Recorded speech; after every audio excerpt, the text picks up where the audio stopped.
ભારત અને ચીન વચ્ચે સીધી હવાઈ સેવા ફરી શરૂ. ચીનના વિદેશ મંત્રી વાંગ yીએ ભારત ચીન સંબંધોમાં સકારાત્મક પ્રગતિની નોંધ લીધી. ચીનના વિદેશ મંત્રી વાંગ yીએ બેઇજિંગમાં તેમની વાર્ષિક પ્રેસ કોન્ફરન્સ દરમિયાન ભારત ચીન સંબંધો અંગે પૂછવામાં આવતા જણાવ્યું હતું કે ગયા વર્ષે બંને દેશોના સંબંધોમાં સકારાત્મક પ્રગતિ થઈ છે. ઓક્ટોબર 2024માં રશિયાના કાઝાનમાં રાષ્ટ્રપતિ જિનપિંગ અને પ્રધાનમંત્રી નરેન્દ્ર મોદીની સફળ બેઠકે દ્વિપક્ષીય સંબંધોને સુધારવા માટે વ્યૂહાત્મક માર્ગદર્શન પૂરું પાડ્યું. વધુ વાંગ yીએ ભારપૂર્વક જણાવ્યું કે ચીન અને ભારત એકબીજાના સૌથી મોટા પાડોશી દેશો છે અને બંનેને એકબીજાના સફળતામાં યોગદાન આપનાર ભાગીદાર હોવા જોઈએ. ડ્રેગન અને હાથી વચ્ચેનું સહકારી નૃત્ય બંને પક્ષો માટે એકમાત્ર યોગ્ય પસંદગી છે. બંને પ્રાચીન સંસ્કૃતિઓ તરીકે અમારી પાસે સરહદ વિસ્તારોમાં શાંતિ જાળવવા અને ન્યાયસંગત અને વાજબી ઉકેલ તરફ કામ કરવાની બુદ્ધિ અને ક્ષમતા છે. અમે ક્યારેય દ્વિપક્ષીય સંબંધોને સીમા પ્રશ્નો દ્વારા વ્યાખ્યાયિત કરવાની અથવા વિશિષ્ટ તફાવતોને અમારા સંબંધોની કુલ તસવીર પર અસર કરવાની મંજૂરી આપવી જોઈએ નહીં. તાજેતરમાં ભારત અને ચીને લગભગ 5 વર્ષ પછી સીધી હવાઈ સેવા શરૂ કરવાની અને પત્રકારોને આપલે સુવિધા આપવા માટે સંમત થયા છે. 2020ની હિમાલયન સૈન્ય અથડામણ પછીના સંબંધોમાં સુધારો દર્શાવે છે.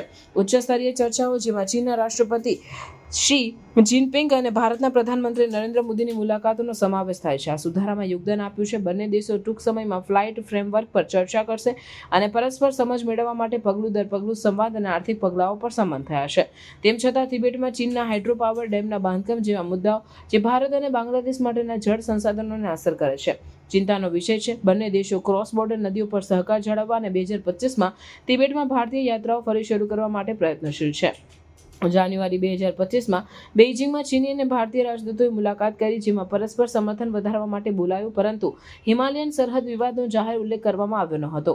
ચીનના વિદેશ મંત્રી વાંગ yii અને ભારતીય અધિકારી વિક્રમ મિસ્ત્રીએ સહકાર પર ભાર મૂક્યો, જેમાં મિસ્ત્રીએ તફાવતોનું યોગ્ય વ્યવસ્થાપન અને વ્યવહારુ સહકારની ફરી શરૂઆતનો ઉલ્લેખ કર્યો. તેઓ તિબેટના માઉન્ટ કૈલાશની ભારતીય યાત્રાઓ ફરી શરૂ કરવા માટે પણ સંમત થયા હતા, જે 2020થી મહામારીને કારણે બંધ હતી. 2024માં તેમના વિવાદિત સરહદ પર સૈન્ય પેટ્રોલિંગ અંગેના કરાર પછીથી સંબંધો સ્થિર રહ્યા છે. તેમ છતાં કેટલાક વિવાદિત વિસ્તારોમાં બંને દેશો નોંધપાત્ર સૈન્ય હાજરી જાળવી રાખે છે. આ પગલાઓ દર્શાવે છે કે ભારત અને ચીન તેમના દ્વિપક્ષીય સંબંધોમાં સુધારો લાવવા માટે પ્રયત્નશીલ છે. ખાસ કરીને 2020ની હિમાલયન અથડામણ પછી હાલમાં બંને દેશો વચ્ચેના સંબંધોમાં સુધારો જોવા મળી રહ્યો છે, જે એશિયાઈ ક્ષેત્રમાં સ્થિરતા અને શાંતિ માટે મહત્વપૂર્ણ છે. China-India relations have made positive strides over the past year. The successful meeting between President Xi Jinping and Prime Minister Narendra Modi in Kazan last October provided strategic guidance for the improvement and development of the bilateral ties. Both sides have earnestly followed through on the important common understandings of our leaders, strengthened exchanges in practical cooperation at all levels, and achieved a series of positive outcomes. China and India are each other's largest neighbors. China always believes that the two should be partners that contribute to each other's success.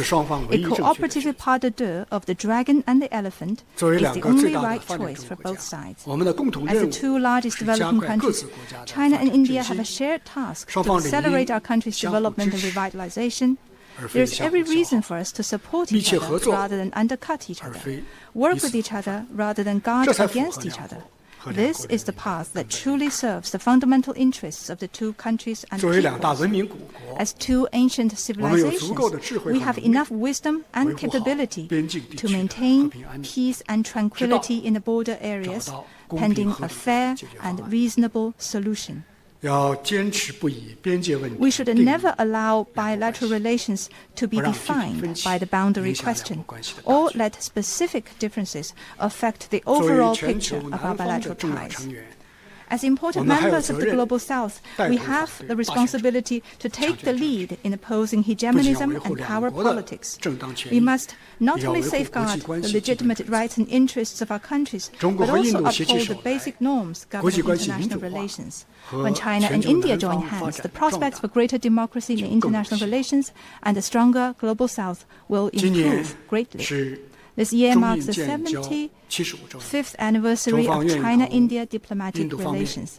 China stands ready to work with India to sum up past experience, forge a path forward, and advance China-India relations on the track of sound and stable development. Thank you.